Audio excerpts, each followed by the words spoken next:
আসসালামু আলাইকুম রহমতুল্লাহি বারাকাতু। আহলান সাহলান মাহে রমাদান 2025 সালের আজকের এই প্রথম রমজানের রোজা রাখিয়া ফজরের নামাজ পড়িয়া বাসার দিকে রওনা দিছি। এই মুহূর্তে আমি আমার পরিবারের সমস্ত সদস্য হলরে খুব বেশি মিস করিয়ার শুরুতেই প্রত্যেকের জীবনের বারাকা লাগিয়ে আল্লাহর কাছে সাইয়ার আল্লাহ রাব্বুল আলামিন প্রত্যেকরে সিহাতে কামিলা শারীরিক সুস্থতা দান হরক্কা আমিন।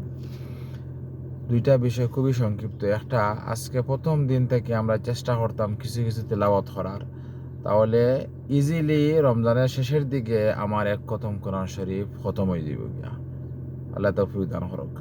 দ্বিতীয় নম্বর হইল গিয়া, পুরুষ যারা আছে এশার নামাজটা তারাবির সুযোগে কিন্তু জামাতে আদায় ওই যার চেষ্টা করতাম সেহরি খাইয়া ফজরের নামাজটা গিয়া মসজিদে গিয়া পড়তাম। ওভারঅল 5 ওয়াক্ত নামাজ জামাতের সহিত পড়ার ইনশাআল্লাহ 30 দিন আমি পড়তাম। এই ধরনের নিয়ত আমি করছি তাকবীরে উলার সহিত। আপনারাও চেষ্টা করুকা।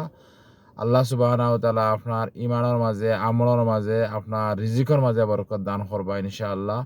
আল্লাহ আমরার সবার আওলাদ অখলরে নেককা বানাক্কা, দিনের দায়ী বানাক্কা। আল্লাহ তৌফিক দান করুক। আসসালামু আলাইকুম রহমতুল্লাহি ওয়া বারাকাতুহু।